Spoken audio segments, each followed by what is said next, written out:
If you haven't already, pause for a second and hit that subscribe button. You won't want to miss the latest in political drama, corruption exposés, and stories that shake systems to the core. Trust me, this one is explosive, and you'll be coming back for more. The Umkhonto we Sizwe Party, MK Party, has brought the heat.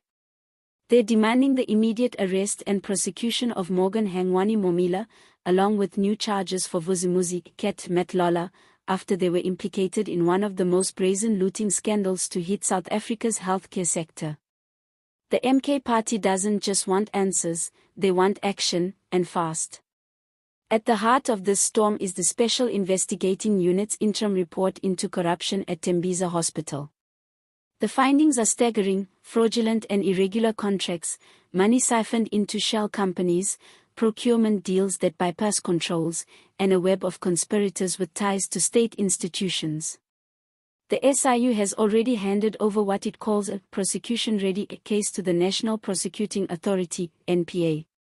MK Party spokesperson Lamilo Ndlila was ruthless in his remarks. He insisted the situation is not about gathering more evidence. It is time for law enforcement, prosecutors, and the judiciary to act. He called the whole scandal state capture in its purest and most dangerous form, accusing senior political and government figures of sheltering corrupt networks. One detail that amplifies the tension is the allegation that Hangwani Maumela is connected to President Cyril Ramaphosa.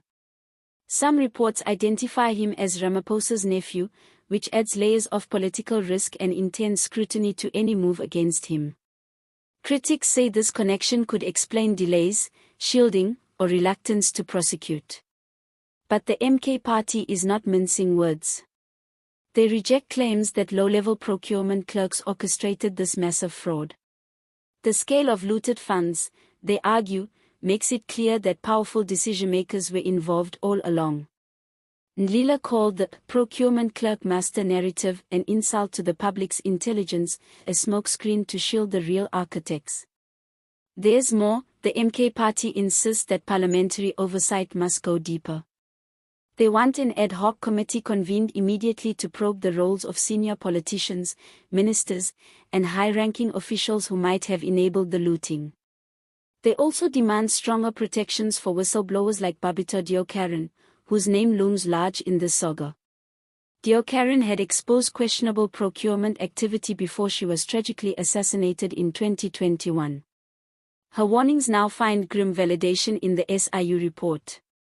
What's at stake isn't just one hospital or one scandal. The Tembisa Hospital case reveals cracks in governance, accountability, and the very integrity of institutions tasked with protecting citizens. Health budgets meant for patients were allegedly diverted into private pockets, while vulnerable people suffered in overcrowded, under-resourced facilities. The backlash is loud. Some voices demand the death penalty for such large-scale betrayal, calling the looting treasonous. Others warn of constitutional dangers, arguing that extreme punishment opens a slippery slope. But nearly every side agrees on this: unless arrests, prosecutions, and recoveries happen quickly and transparently, public trust will collapse entirely. Now the pressure is shifting squarely onto the NPA, SAPS, and Hawks. The MK Party warns that further delays, selective prosecution, or interference will be seen as complicity. They say a failure here won't just belittle justice, it will affirm that institutions meant to uphold accountability serve only the powerful. So here's what we're watching: will Hangwani Maumela be arrested swiftly? Will the NPA push forward, or stall? Can the MK Party's call spark real action, or will this become another high-profile case that dies in court? If you care about truth, justice, and accountability, you can't afford to turn away. Stay tuned, hit subscribe if you haven't yet, and share this story, because when corruption bites at the heart of a nation's health system, we all suffer. I'll be here covering every twist and turn.